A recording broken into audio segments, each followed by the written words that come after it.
ആലപ്പുഴ, പത്തനംതിട്ട, കോട്ടയം എന്നീ 3 ജില്ലകളിലായി പടർന്നു കിടക്കുന്ന ഒരു ലോക്സഭാ മണ്ഡലമാണ് മാവേലിക്കര.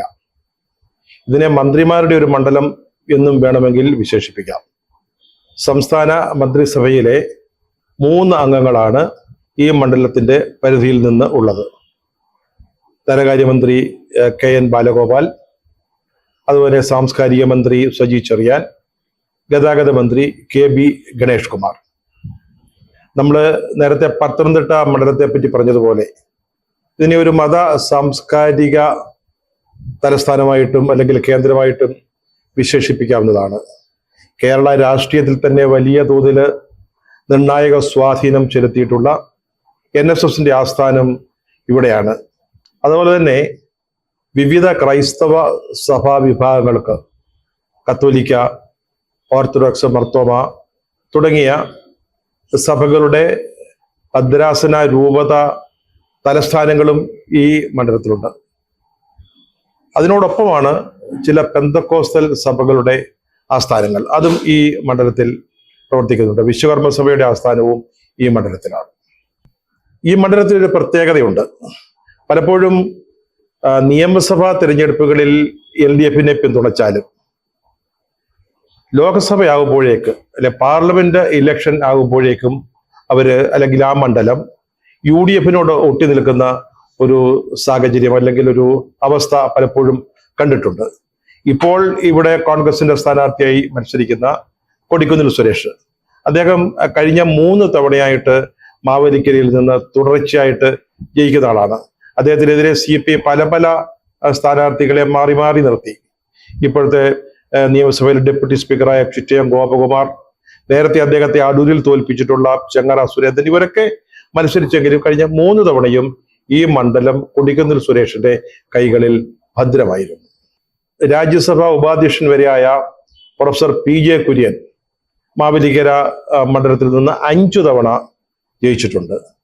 അതുപോലെ തന്നെ കോൺഗ്രസിന്റെ പ്രമുഖ നേതാവായ, നേരത്തെ പ്രതിപക്ഷ നേതാവായിരുന്ന രമേശ് ചെന്നിത്തല ഈ മണ്ഡലത്തിൽ നിന്ന് ലോക്സഭയിലെത്തിയിട്ടുണ്ട്. അദ്ദേഹം ഈ മണ്ഡലത്തിൽ ഒരിക്കൽ തോൽക്കുകയും ചെയ്തു. CS സുജാത എന്ന് പറയുന്ന വളരെ ചെറുപ്പക്കാരിയായ അല്ലെങ്കിൽ പുതുമുഖമായ CPM സ്ഥാനാർത്ഥിയോടാണ് തോറ്റത്. രാഷ്ട്രീയമായി ബന്ധമില്ലെങ്കിലും ഇന്ത്യൻ പത്രപ്രവർത്തന രംഗത്തെ ഒരു അധികായനായിരുന്ന BG വർഗീസ് 1977 ഇവിടെ ജനതാ പാർട്ടി സ്ഥാനാർത്ഥിയായിട്ട് മത്സരിക്കുകയുണ്ടായി.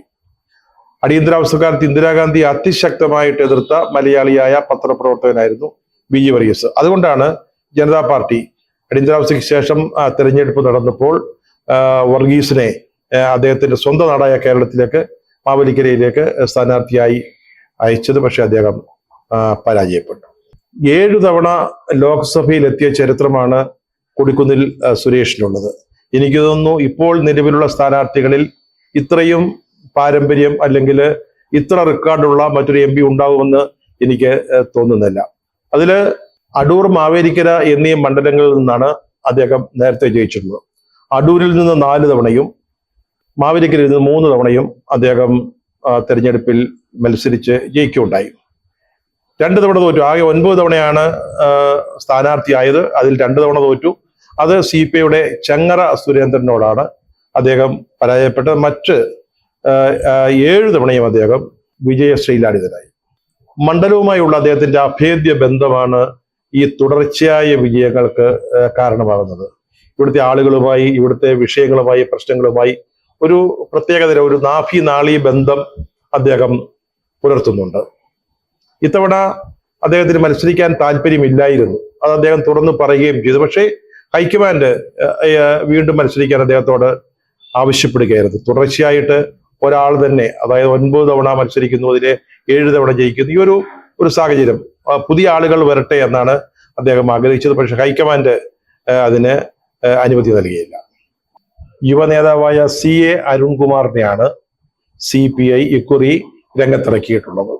അദ്ദേഹം കൃഷിമന്ത്രി P പ്രസാദിന്റെ അഡീഷണൽ പ്രൈവറ്റ് സെക്രട്ടറി ആയിരുന്നു. AIYFന്റെ ആലപ്പുഴ ജില്ലാ പ്രസിഡന്റാണ്. അതുപോലെ തന്നെ സംസ്ഥാന കമ്മിറ്റി അംഗവുമാണ്. കോൺഗ്രസിൽ നിന്ന് BJPയിലേക്ക് വന്ന ബൈജു കലാശാലയാണ് BJPയുടെ സ്ഥാനാർത്ഥിയായിട്ട്.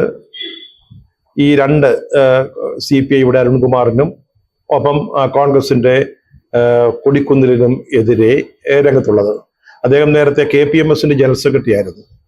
അതുപോലെ തന്നെ DCC ആലപ്പുഴ DCCയുടെ മുൻ ജനറൽ സെക്രട്ടറി ആണ്. അത് മാത്രമല്ല, കഴിഞ്ഞ നിയമസഭാ തെരഞ്ഞെടുപ്പിൽ കോൺഗ്രസിന്റെ സ്ഥാനാർത്ഥിയായി മാവേലിക്കര അസംബ്ലി നിയോജക മണ്ഡലത്തിൽ മത്സരിച്ച് തോറ്റതുമാണ്. പ്രാദേശിക പ്രശ്നങ്ങൾക്കൊപ്പം ദേശീയ സംസ്ഥാന രാഷ്ട്രീയ വിഷയങ്ങളും ഇവിടെ പ്രചാരണ വിഷയമാകുന്നുണ്ട്. പ്രത്യേകിച്ച് ഇവിടെ കുട്ടനാടിന്റെ നല്ല ഒരു ഭാഗം ഈ മണ്ഡലത്തിലാണ് ഉൾപ്പെടുന്നത്. നെല്ലുമായി ബന്ധപ്പെട്ട ധാരാളം പ്രശ്നങ്ങളുണ്ട്. ഗവൺമെന്റ് നെല്ലെടുത്തിട്ട് വില കൃത്യമായിട്ട് കൊടുക്കാത്തതിന്റെ പ്രശ്നം, അല്ലെങ്കിൽ കൊയ്ത്ത് യന്ത്രം സമയത്ത് ലഭിക്കാത്തതിന്റെ പ്രശ്നം, അത് CPIയോടുള്ളൊരു ചോദ്യമായിട്ട് മാറുന്നുണ്ട്. കൃഷിമന്ത്രിയുടെ അഡീഷണൽ പ്രൈവറ്റ് സെക്രട്ടറി കൂടിയാകുമ്പോൾ സ്വാഭാവികമായിട്ടും അത്തരം ചോദ്യങ്ങൾക്ക് ശക്തി വർദ്ധിക്കുകയും ചെയ്യും. 2019 2021 നിയമസഭാ തിരഞ്ഞെടുപ്പ് ഫലം നോക്കുമ്പോൾ വളരെ കൗതുകകരമായ ഒരു ചിത്രമാണ് മാവേലിക്കര നമുക്ക് നൽകുന്നത്. 2019 7 നിയമസഭാ മണ്ഡലങ്ങളിലും UDF ജയിച്ചത്. അതേസമയം 2021 7 മണ്ഡലങ്ങളും LDF തിരികെ പിടിച്ചു. 2021 നിയമസഭാ തിരഞ്ഞെടുപ്പിൽ LDFന് ലഭിച്ച മൊത്തം ഭൂരിപക്ഷം 96,544 വോട്ടായിരുന്നു. അതേസമയം 2019 ലോക്സഭാ തെരഞ്ഞെടുപ്പിൽ കൊടിക്കുന്നിൽ സുരേഷിന് 61,138 വോട്ടിന്റെ മുൻതൂക്കമാണ് ഉണ്ടായിരുന്നത്. ഇവിടെ ഒരു ത്രികോണ മത്സരത്തിന്റെ ഒരു സാഹചര്യമുണ്ട് എന്ന് പറയാൻ സാധിക്കുന്നില്ലെങ്കിലും UDFO LDFO രണ്ട് മുന്നണികളും തമ്മിൽ ഒപ്പത്തിനൊപ്പമുള്ള വാശിയേറിയ പോരാട്ടമാണ് നടക്കുന്നത്. നവാഗതൻ എന്ന ഒരു മേൽക്കൈ LDFന്റെ സ്ഥാനാർത്ഥിക്കുണ്ട്. അതേസമയം പരിചയസമ്പത്താണ് കൊടിക്കുന്നിലിന്റെ കൈമുതൽ.